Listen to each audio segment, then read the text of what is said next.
Teman-teman sikut sekalian yang saya muliakan, namanya Asma binti Abu Bakar. Itu orang umurnya panjang. Perempuan satu ini umurnya di atas 100 waktu meninggal. Itu waktu meninggal dunia, teman-teman sikut sekalian. Selain kulitnya yang keriput, nggak ada anggota tubuhnya yang berkurang. Ajaibnya Sayyidah Asma itu sampai dengan usia di atas 100 enggak pikun, ingat, semua orang ingat setiap kejadian. Dan bahkan beliau sampai di usia 100 tahun. Ini saya cuma mau cerita aja ya. Jangan terus kamu liatin diri kamu ya, atau liatin diri saya. Teman-teman sekalian saya muliakan, sampai dengan usia di atas 100 tahun tidak ada satu giginya yang tanggal. 100 tahun loh ini. Jadi lagu yang burung kakak tua hinggap di jendela, nenek sudah tua, giginya tinggal 2, tidak berlaku buat Sayyidah Asma. Usianya 100 tahun lebih waktu meninggal dunia, tidak ada satu gigi pun yang tanggal. Kenapa? Ya kenapa lagi menurutmu? Karena ia telah mempergunakan hidupnya atau bahkan sepenggal dari kehidupannya untuk berkhidmah kepada Nabi besar Muhammad. Sayyidah Asma tuh tiap cerita, tiap nangis.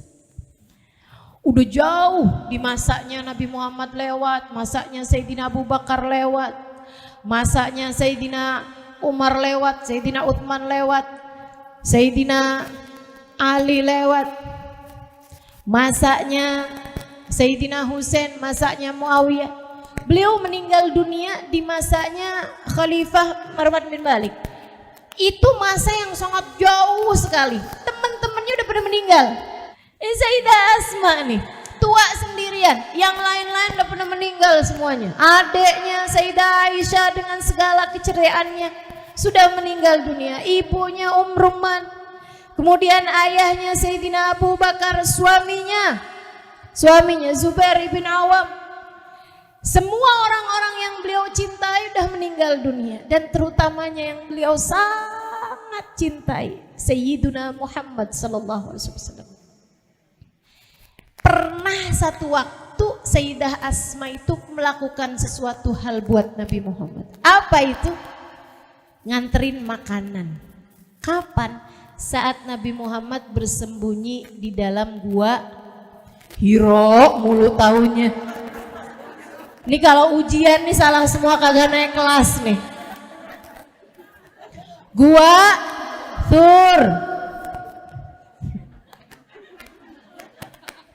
Refleks ya kalau disebut gua, ada bayangan Hiro aja gitu. Saudara sekalian yang saya muliakan, waktu Nabi Muhammad bersembunyi di gua Thur, ini Sayyidah Asma malam hari itu diinget tuh, ingat banget. Sering banget dia ulang-ulang cerita itu kepada generasi demi generasi. Setiap kali ada perempuan-perempuan duduk-duduk bersama dengan beliau, beliau cerita, aduh kangennya Nabi Muhammad. Saya ingat banget hari itu, kata Sayyidah Asma. Wah, saya nggak bisa bayangin kayak apa kangennya Sayyidah Asma setiap kali ceritain Nabi Muhammad. Kita nggak pernah ketemu aja ini loh Bu. Kita nggak pernah ketemu aja kangen kayak begini sama Nabi. Gimana Sayyidah Asma ya? Gimana orang-orang lain tuh yang pernah emang ketemu gitu sama Nabi Muhammad sallallahu alaihi wasallam. Teman-teman sekalian yang saya muliakan, kata Sayyidah Asma, malam hari itu ayah saya tuh didatengin Nabi Muhammad. Setelah sebelumnya tuh berulang-ulang kali ayah saya minta berangkat hijrah ke Madinah, tapi sama Nabi Muhammad ditahanin, jangan dulu dah Abu Bakar, jangan dulu, ntar aja. Rasul ada rombongan nih mau berangkat hijrah ke Madinah, ntar ya Abu Bakar, kamu ntar aja. Sampai satu waktu Sayyidina Abu Bakar bilang, Rasul nanti malam nih Umar berangkat hijrah, boleh nggak saya ikutan? Nabi Muhammad bilang, tunggu Abu Bakar, la'allallah yaj'al laka sahiba, semoga Allah akan berikan kepada kamu kawan yang lebih baik. Sayyidina Abu Bakar begitu dibilang kayak begitu, oh baik Rasul. Disimpenin 2 ekor unta, minta dirawatin sama tukang rawat unta, kasih makan yang bagus biar sehat untanya gitu. Dia siap-siap semuanya, nungguin harinya. Sampai hari itu datang. Datang Nabi Muhammad ke rumah Sayyidina Abu Bakar. Terus bilang, wahai Abu Bakar, Allah izinkan saya pada malam hari ini berangkat hijrah ke Yathrib, Madinah maksudnya. Sayyidina Abu Bakar pandangin wajah Nabi, kemudian bertanya, wasuhbah ya Rasulullah, apakah saya mendampingimu wahai Rasul? Nabi Muhammad bilang, wasuhbah ya Abu Bakar, engkau mendampingiku wahai Abu Bakar. Sayyidina Abu Bakar senyum lebar, air matanya nggak ketahan, nangis Sayyidina Abu Bakar. Sayyidah Aisyah meriwayatkan, saya nggak pernah ngelihat orang bahagia sampai air matanya berketerusan nggak berhenti nangis, kecuali pada malam hari itu saya lihat ayah saya ini senangnya di bahagianya itu air matanya nggak berhenti nangis karena mensyukuri menemani Nabi Muhammad yang padahal waktu itu saatnya adalah menemani Nabi sama dengan nyawa taruhannya, teman-teman. Habis Sayyidina Abu Bakar udah seneng nangis gitu, Sayyidina Abu Bakar kumpulin keluarganya meeting, rapat dadakan. Nanti nih saya akan sembunyi di gua. Nih, saya nggak tahu nih posisinya yang enak sembunyinya di mana. Nanti kamu Abdullah ikutin saya. Kamu tahu saya sembunyi di mana, itu kan kondisinya gimana? Kamu balik. Nanti Abdullah, kamu tiap hari kamu pergi ke tempat tersebut, kamu bawa binatang-binatang kita, kambing apa segala macam, buat ngilangin jejak. Sebelum itu nanti agak sore-sorean gitu, atau jam berapa enaknya nih kira-kira nih? Asma kamu nak, ya kamu ya bawa makanan buat kita ya nak ya. Nanti tuh bekasnya Asma jalan nih disamarin sama bekas kambing-kambingnya Abdullah. Lebek ayah. Semuanya wa atona. Teman-teman sekalian udah atur semuanya, berangkatlah Nabi Muhammad mengendap-endap jalan pelan-pelan sampai ke Gua Tur. Abdullah begitu lihat dari kejauhan, sembunyi di sana, pulang gitu. Seperti mana yang kita tahu ya, Sayyidina Abu Bakar mau masuk ke gua itu aja, bilang tunggu dulu Rasul, saya periksa dulu. Lihat-lihat ternyata ada lubang-lubang, diganjel sama Sayyidina Abu Bakar. Tuh, diganjel, disumbat pakai rida beliau. Beliau ambil ridanya nih, surban beliau, potong-potong sama beliau, habis itu dibuat ganjelin. Sampai semuanya udah ketutup, beliau kemudian duduk, mempersilahkan Nabi Muhammad masuk. Kelihatan masih ada satu lubang. Aduh, nanggung nih, udah nggak ada lagi nih kainnya tadi. Dipakailah kakinya untuk menyumbat lubang tersebut. Beliau kemudian bilang, ya Rasulullah ta'ala, Rasulullah udah siap, tafadhalu ya Rasulullah. Rasulullah masuk, capek banget kan, capek. Gua turun tuh tinggi, teman-teman, tinggi. Dari bawah ke atasnya 2 jam. Gimana dari rumahnya Sayyidina Abu Bakar?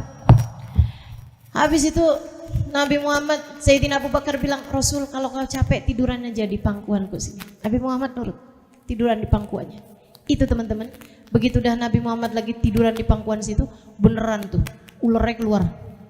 Sebenarnya kata para ulama, ulernya itu tuh nggak mau ganggu Nabi, dia malah gini, wangi bener, ini mah wanginya Nabi. Alhamdulillah Nabi jadi tamu di gua saya. Pengen ketemu tuh ular sama Nabi Muhammad. Tahu-tahu nyodok kaki ngeganjel. Pintu Anda tertutup. Kesel banget, digigit tuh.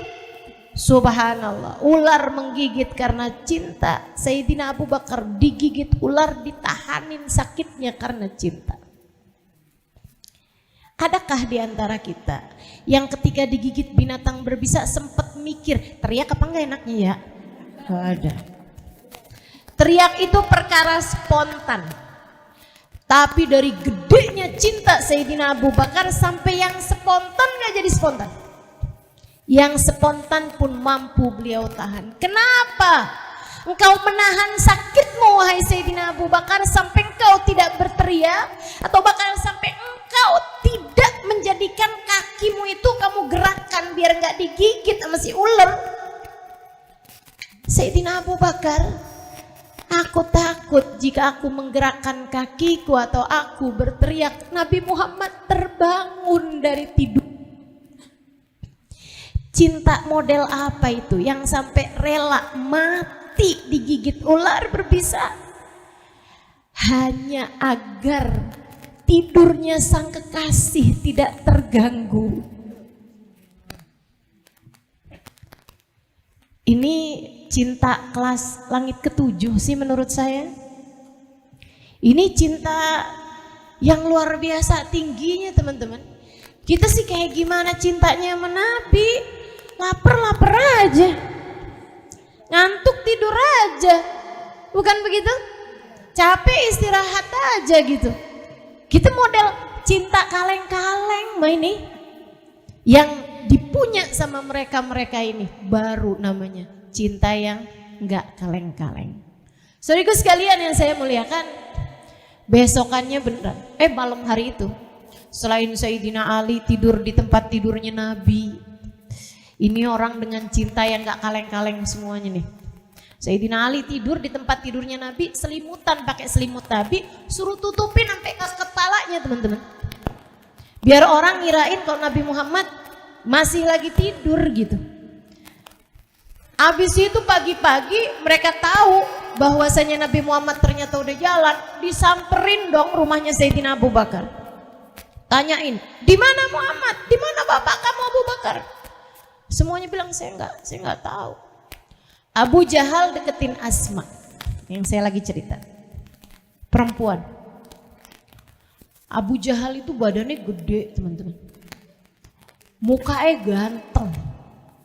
Nah ini biasanya agak tekanan buat perempuan-perempuan, makanya saya harus tekankan ini. Biasanya perempuan tuh kalau misalnya gede doang gitu kan, wah berani dah saya ngadepin, ganteng. Langsung suka rada meleleh kalau ketemu orang ganteng ya. Jadi si Abu Jahal ini badannya gede, orang kaya, orang sangat terpandang masa tersebut, dan mukanya tuh cakep. Abu Jahal juga gitu. Nah ini Abu Jahal deketin Asma, kemudian nanya, Aina Muhammad wa Abu Bakar ya Asma? Di mana Muhammad dan Abu Bakar wahai Asma? Itu teman-teman sekalian, Sayyidah Asma kagak ada takut-takutnya. Gak ada yang kemudian bilang gak ada, gemeteran, deg-degan gitu, nafas jadi pendek, gak pakai. Analah adri, kata Asma, saya nggak tahu. Emang nggak tahu, bisa di jalan, bisa di gua, bisa di rumahnya orang. Ya kan, rencana kan bisa berubah aja. Jadi Sayyidah Asma bilang, analah adri. Aina abuka Muhammad? Di mana bapak kamu sama Muhammad? Analah adri. Aina abuka Muhammad? Analah adri. Digampar sampai antingnya jatuh berderayan ke bawah. Gini. Pakai efek dong. Aduh, saya padahal mau serius cerita.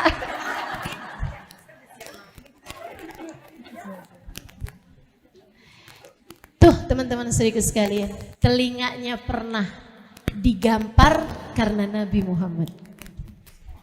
Apa hasilnya? Sampai dengan usia di atas 100 tahun telinganya tak pernah berkurang pendengarannya. Digampar, sakitnya berapa menit sakitnya. Akan tetapi hasilnya dari gamparan karena Nabi Muhammad. Sampai dengan usia di atas 100 tahun telinganya tidak pernah berkurang pendengarannya. Jadi ini lagi ngasih apa lagi dikasih sebenarnya. Sama Nabi tuh gitu. Kamu ngasih permen dikasihnya mobil. Teman-teman. Sehingga sekalian saya muliakan.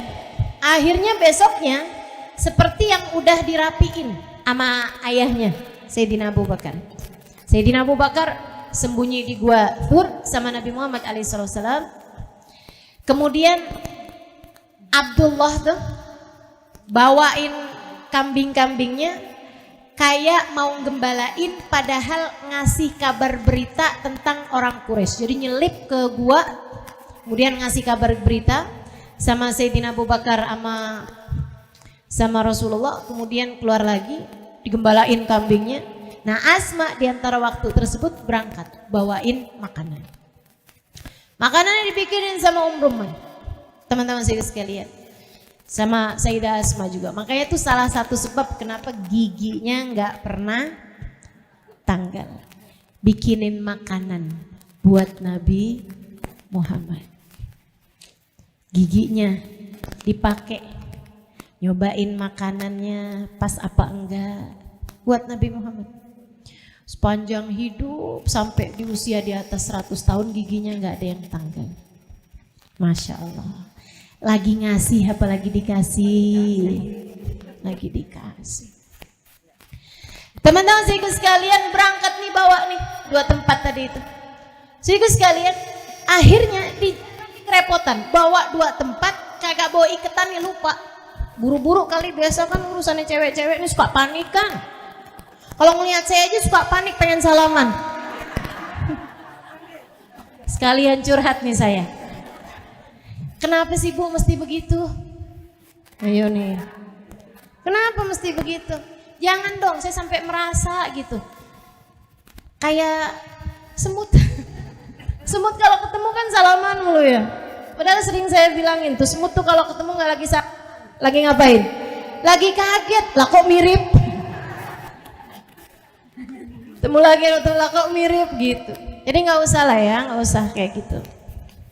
Biasa-biasa aja, biasa-biasa aja. Teman-teman seiku sekalian yang saya muliakan, nih panik gitu kan Sayyidah Asma sampai lupa bawa iketan. Di jalan baru berasa ribet banget nih. Bawa kayak bawa panci 2 tapi nggak ada iketannya gitu. Repot banget nih, gimana ya? Beliau kemudian melepaskan sabuknya.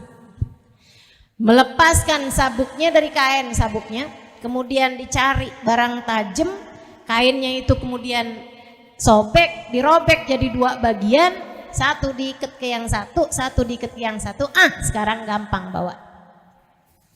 Jadi Sayyidah Asma melepaskan sabuknya, dia robek jadi 2 sabuknya, kemudian dipakai 2 sabuknya itu buat ngikat makanan untuk dibawanya kepada Nabi Muhammad. Gak pakai mikir, tapi sabuk saya mahal nih. Ini tapi sabuk saya ini ada kenangannya nih. Tapi sabuk saya ini dikasih sama si ini nih. Gak pakai.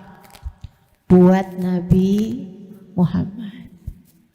Jangankan sabuk, nyawa andai diperlukan, mereka pun dengan sukarela memberikannya.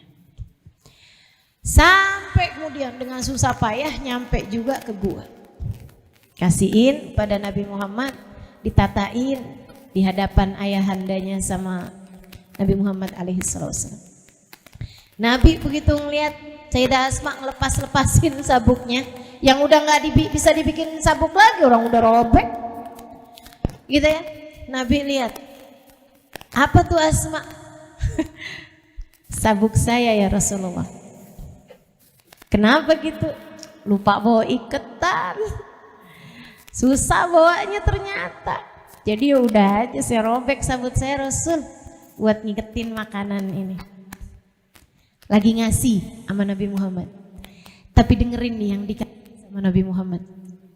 Nabi Muhammad langsung angkat tangannya. Kemudian berkata, ya Allah, gantikanlah untuk Asma 2 sabuk paling indah di surga. Gantikan untuk Asma 2 sabuk paling indah di surga.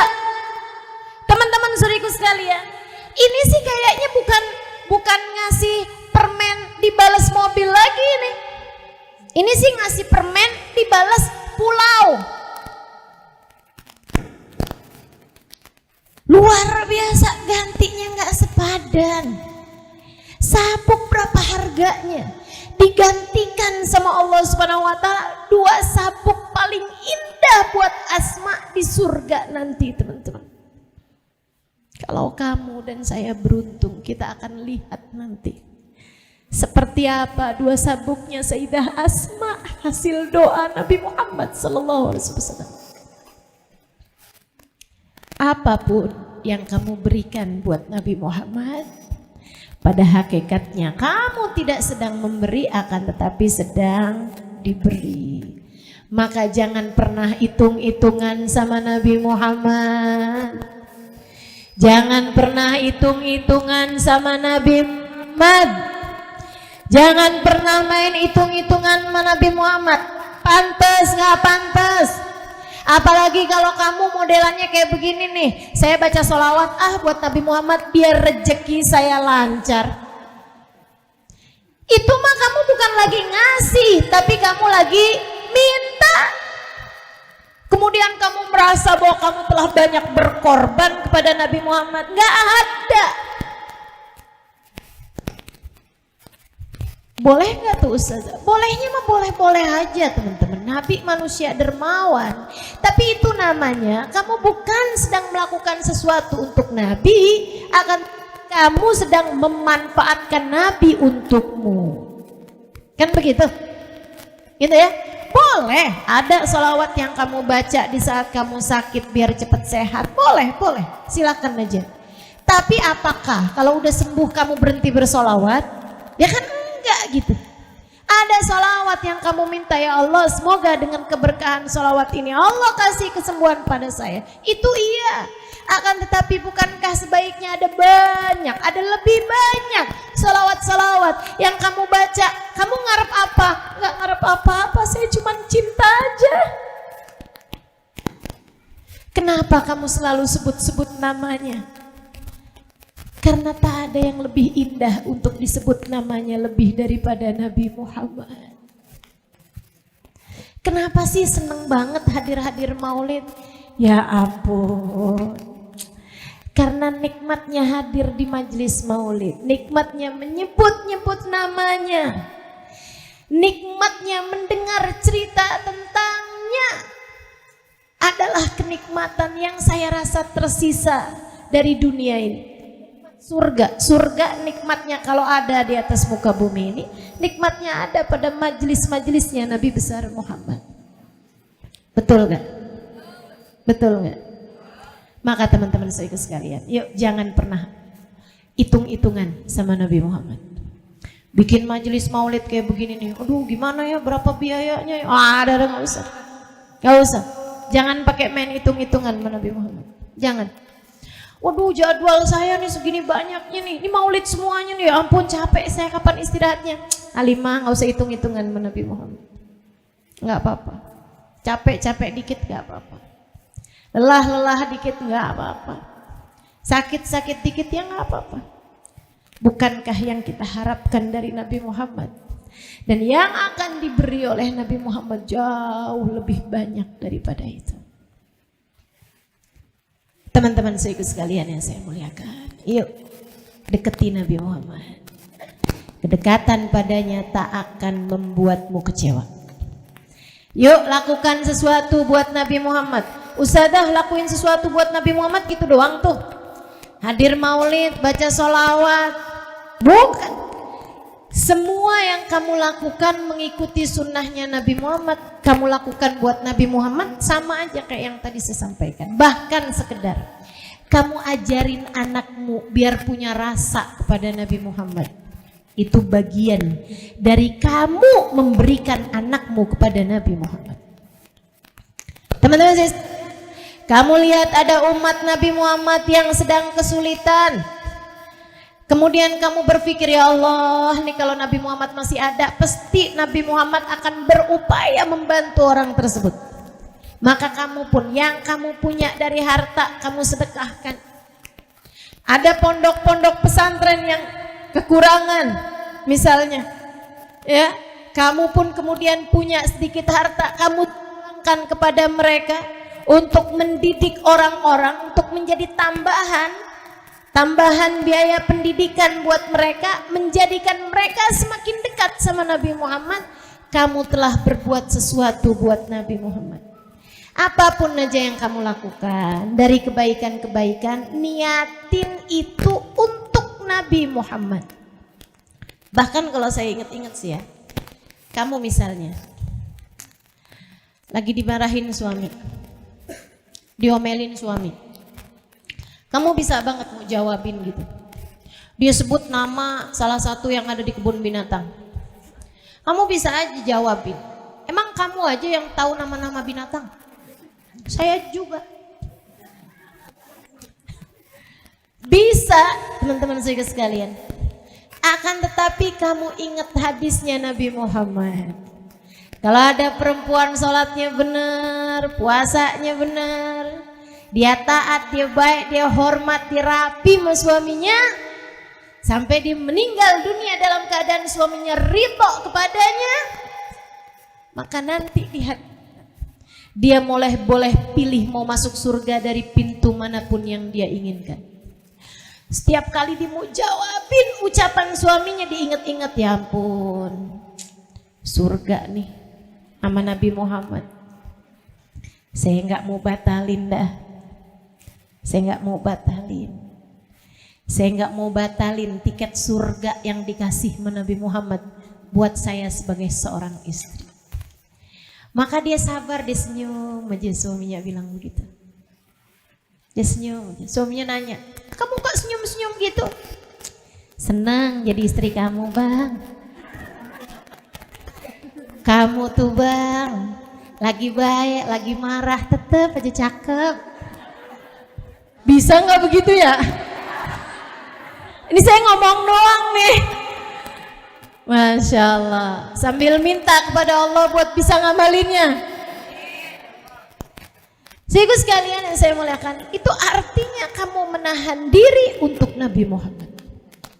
Karena bagaimanapun, teman-teman, kalau saya pikirin ya, kita kan harapannya nih satu nih, pada ujungnya bisa digiring di belakang Nabi Muhammad, bisa masuk dalam rombongan Nabi Muhammad. Tapi kalau saya pikir-pikir gitu, emang mau Nabi Muhammad di belakangnya ada istri-istri tukang ngomel gitu? Pantas gak kira-kira? Gak pantas. Ada emak-emak yang tukang marah-marah sama anaknya gitu, emang pantas gitu? Gak pantas. Ada orang ninggalin sholat gitu, pantas emang? Gak pantas. Ada cewek-cewek yang suka genit sama laki-laki, pantas gak kira-kira ada di belakang Nabi Muhammad? Gak pantas. Maka setiap kali ajakan untuk berbuat dosa, setiap kali ada ajakan untuk berbuat kesalahan, setiap kali ada apapun aja keinginan untuk membuatmu berbuat kesalahan dan dosa-dosa, ingetin, ya Allah, ini takut nih kalau sampai kemudian kita jadi nggak bisa barengan sama Nabi Muhammad gara-gara hal ini. Maka kita sabar ninggalin dosa karena kita kepengen barengan sama Nabi Muhammad. Pada setiap kesabaranmu nanti akan dibayar sama Nabi Muhammad dengan berlipat ganda. Dan kita berharap bayaran kita adalah kebersamaan dengan baginda Nabi besar Muhammad sallallahu alaihi wa ala alihi wa sahbihi wasallam. Allahumma rabbana taqabbal minna innaka antas samiul alim, tub alaina innaka antat tawwabur rahim. Da'wahum fiha subhanakallahumma wa tahiyyatuhum fiha salam. Akhiru da'wana anil hamdulillahi rabbil Fatihah bil qabul ta'ami kulli sul wa ila hadrat rasul al-Fatihah. Alhamdulillah rabbil alamin arrahmanir rahim maliki yaumiddin. Iyyaka na'budu wa iyyaka nasta'in ihdinas siratal mustaqim siratal ladzina an'amta 'alaihim ghairil maghdubi 'alaihim waladdallin amin.